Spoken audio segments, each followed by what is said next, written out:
The Simple Handicap for Tuesday, November 12th. Thank you for making me a part of your morning. NFL week number 10 in the rearview mirror. Week 11 up in front of us on the horizon. Looking forward to a full slate of games coming up. Got a good chuckle this morning to get my Tuesday on the way.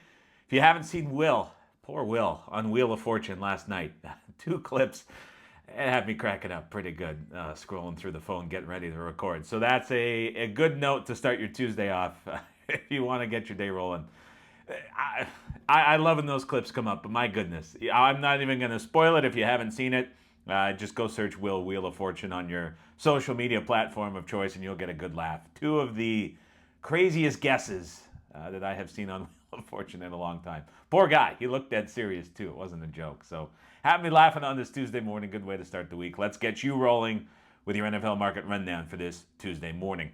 Washington on the road at the Philadelphia Eagles kicks things off. Thursday night football. Eagles, an expensive 3-point favorite, minus 25 at Chris and Buckeye. We're seeing circuit 115. DK, FanDuel, and the others split somewhere in between. A cheap 3.5 or an expensive 3. Total 49 from left to right across the screen. Not much of a take, not much of an opinion yet on this game. We'll see what develops today. Only injury news to keep an eye on. Brian Robinson in the backfield for the Washington Commanders. Green Bay on the road at Chicago. Interesting game, interesting market. There is going to be weather in the forecast.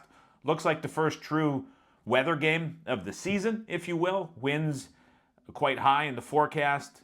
Potential for some precipitation as well. Those will come more into fruition over the forecast as we get multiple models forecasting them back over the next 24 hours. But initial weather reports internally from our Slack channel have this reported as a good chance of a weather game. The Packers certainly have played through a couple so far this season. This one looks like it could turn into the worst, at least at this point so far this week. And I say it's an interesting market. We're seeing the Packers at 6.5 this morning. The question is, how high becomes too high? And are you willing to take the risk that the Bears put any effort forth in this game? I mean, we have seen nothing but signs of quit the last couple weeks. We talked about it a ton. At 6, though, my goodness, this is getting pretty steep for the Packers. But as the bottom fell out of the Bears, there has been nothing but concerning clips coming out of that game against New England. And what I don't quite understand is yesterday at the presser, we hear Eberflus saying that offensive changes are coming, but he can't talk about it. You got the Packers on deck on Sunday. How much time do you have to wait? You got practice coming up tomorrow. You're the head coach. What are you waiting to talk about? So let's see what happens with this Bears offense. It has to happen today, I would think. I don't think you're going to make a play caller or a coach switch on a Wednesday with practice coming up. We'll see. Really tough to get behind the Bears.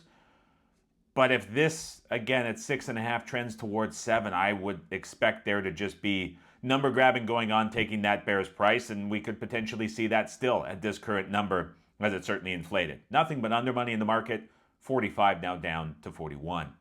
Cleveland on the road at the New Orleans Saints. This is now Saints -1 across the board with a total of 44.5. Talked about it on the Sunday live stream. Like the Browns, at the time it was 3 with 2.5 showing. Didn't expect those to last. Pros come in yesterday as well. 2 different releases on the Browns. Push this number all the way down to 1. I think we see this game get over the total of 44.5 as well. If you're seeing that number currently, there's a 44 at BetOnline. There's a 44 at Pinnacle as well. So if you want to take better than that 44.5, I think the over looks great in this spot as well. Browns potentially a little bit suppressed. Obviously the quarterback change, but offensive numbers for the season are a lot lower than they could be with Jameis Winston going forward. Healthier O-line, Chubb healthy off of the bye. You have the play caller switch. And from the Saints side, not a lot of explosive plays on offense to be had. We saw MVS run a little bit wild against the Falcons. That's a very overrated Falcons team and an overrated Falcons defense. But I do think Carr can do enough with these guys out there. And if this defense for the Saints, which sustained a couple more injuries, continues to struggle against the run, I expect the Browns to be able to move the football, and this is the Browns getting to play indoors as well. Bit of motivation spot potentially for Jameis against his old team. And so I would think this over comes in and we see there be over money in the market in this spot. Rams, New England still off of the board. Baltimore on the road at the Pittsburgh Steelers. Still Ravens -3. No news on Kyle Hamilton yet. We did get news in the backfield for Baltimore as they continue to expand with Keaton Mitchell back. Going to be featuring all three running backs in a three running back timeshare out of the backfield. Henry's still taking the majority of snaps, obviously, but now you have a bit of a different dynamic being endorsed by the coach here for the Baltimore Ravens. I do think this is a spot where the Ravens take money at 3 and get to 3.5. Total, it's been one-way money on the over up to 47.5 and trending even higher. Vegas on the road at Miami, still off of the board. It's Jacksonville on the road at the Detroit Lions. Detroit as high as a 13.5 point favorite. Adjustment up from 10.5. They come back and get the win, but no cover against Houston on Sunday night. We see this now at 13.5, a 3.5 point adjustment up. This is all being driven by the Jags and their injury situation, specifically on offense. Trevor Lawrence is speculated to have a chance to play. I'm saying everything that we saw reported last week about Trevor Lawrence suggests that that's just not happening in this game.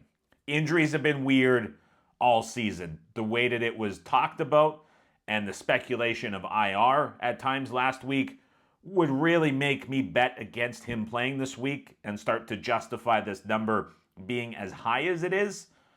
The question becomes who's going to start at quarterback in his place. There is still no announcement on who the starter will be at quarterback. If it's Mac Jones against the Lions, we've seen the Lions get up in these spots a couple of times this season where they're laying a big and uncharacteristic number. Team is just rolling at the moment, and I don't think you can trust Mac Jones on the road in that spot. But very big peak market pricing here for the Detroit Lions. Minnesota on the road at the Tennessee Titans. Minnesota a 6-point favorite across the board with a total in this game of 39.5. That total is trending under. We're seeing this number hold steady at 6 for now. There is a 6.5 showing at Pinnacle, a 6.5 minus 105 at FanDuel, minus 108 at DraftKings. I would expect those 6.5s to get bet. I do think we see some Titans money come into this market in the early week, whether it be tomorrow or later today, potentially, as there's some limits that do increase slightly as Tuesday goes on. I do think we see the Titans get bet a little bit in this spot against the Vikings coming into Tennessee. San Francisco hosting the Seattle Seahawks. San Francisco a 6.5 point favorite across the board. Total from 49 up to 49.5. It's been said for the last 2 weeks, DK Metcalf is supposed to practice. We didn't see it the last 2 weeks. It's now the bye. It was said again yesterday by Coach Mike Macdonald that DK is going to be back at practice on Wednesday. He said back at practice. He specified a day. Would expect him fully back tomorrow, and we see him play in this game. This was not the only Seahawks news as they make more adjustments at the middle linebacker position. This is something we saw Macdonald do in his time in Baltimore. He's trying to get this defense right. We're seeing this number at 6.5. At times it threatened 7. Late Sunday evening, early Monday morning, the 7s did not last. I think that's a pretty telling point of resistance that we're seeing on the Seahawks in this spot. It's a very true adjustment up for the 49ers from how they closed in Seattle on Thursday night a couple of weeks ago. Much different spot in this game with the Seahawks coming off of the bye and the 49ers playing in Tampa Bay on Sunday. So I do think that is kind of the point of resistance we're going to see over the course of the week. I certainly kind of want to be on the side with Seattle in this spot, at least initially here on a Tuesday morning. Atlanta on the road at the Denver Broncos. One-way action on the Denver Broncos since open. We saw this open as the Falcons a short road favorite, around 1.5 or 2, adjusted down from the 2.5, and we are now seeing the Denver Broncos 2.5, a market peak at circa 2 at Chris, 2 at Buckeye, a straight opinion that was bet heavily into the market on the Denver Broncos and perhaps against the Atlanta Falcons in this spot and against their recent run of wins.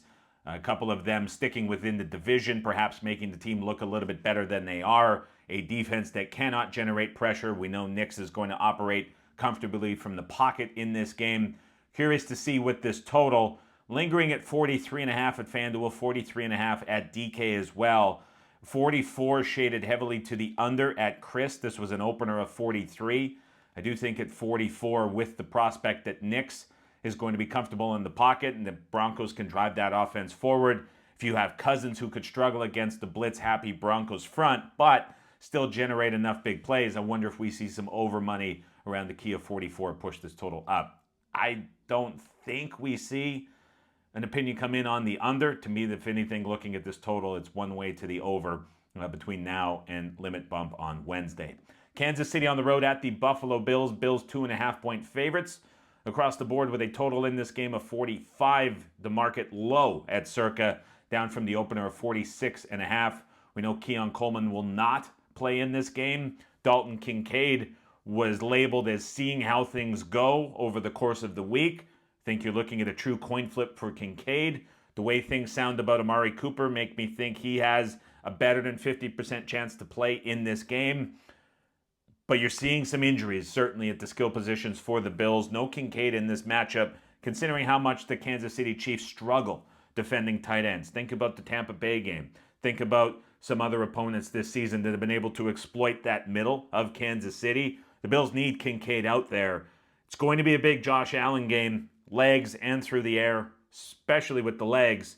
We'll see how those numbers open, but all eyes are on the injury status of Dalton Kincaid in this spot. Haven't seen a 3 yet. Don't expect that we would. If there is a 3 that pops on the board, that's going to get bet pretty quickly. But as I look at this game, it really feels a lot like KC at San Francisco earlier in the season. I kind of believe the outcome of that game is going to reflect the outcome of this game as well. Cincinnati on the road at the Los Angeles Chargers. We talked about Cincinnati as a dog on the Sunday evening live stream reacting to the opening lines, and we're now down to Chargers -1 at Chris, the market low, 1.5 at Circa, 1 flat at Buckeye, as we see Bengals money as the dog come in yesterday into the market. The total continues to push up, and that makes a lot of sense too, from 43 to 45.5 on the reopen, now up to 47. We just haven't seen the Chargers push. They've played 2 overs this season, once against Denver, the other one against Tennessee. Both of those games needed a touchdown in the final 45 seconds of each to get over the total. The Chargers have been priced in that high 30s, low 40s range. We're now seeing it bump to 47. The Bengals are getting everybody over the total and are just a pure over team at this point. And the Chargers, the way that they have been playing, represent an over team on offense. Herbert's been amazing. You would think they get anything that they want in this matchup, and you have 2 quarterbacks with both teams in a very important game on Sunday Night Football indoors. Would probably expect to see some more opinions on the over come in as the week progresses. Indianapolis on the road at the New York Jets, flexed out of Sunday Night Football to the benefit of everybody, quite frankly. We're seeing the Jets got down as low as 3 yesterday. Initial wave of Colts money into the market. Market resisted, and it was Jets money yesterday morning around 8 a.m. Pacific, up to 3.5. Now are the New York Jets at home. Total from 44. Initially got hit under. We're back to 44 left to right across the screen. And then Monday Night Football, it is the Houston Texans on the road at the Dallas Cowboys. Houston out to a 7.5-point favorite as Dallas confirms they will start Cooper Rush for another week. We'll see if they keep him in longer than they did, going to Trey Lance last game. Houston, even in the loss, which was a big blow to the Texans and how that game played out, do see a pretty significant bump here to 7.5. You would think Nico Collins is back for this game. They needed him for the Lions game. You might not need him here to get the win on the road at Dallas. But if he's not playing in this game, I think real questions start to be asked about what his status actually is. This is an extra day of rest as well for Houston, and that defense against this Cowboys offense with no weapons whatsoever could be pretty dominant again for a second week in a row. That'll do it for me this Tuesday morning. Quick episode in the usual format here on the podcast. If you enjoyed it on Apple or Spotify, would love to have you leave a review. Spotify now, by the way, we've got a comment section down below, which is interesting to see comments come in. Obviously on YouTube as well, if you want any questions answered and anything I can do to comment on the games further that we just talked about, leave that comment down below, and be sure to leave a subscribe or a thumbs up if you enjoyed the video on any platform. Thanks for tuning in, everybody. We'll chat with you bright and early again tomorrow morning at 5 a.m. Eastern Time.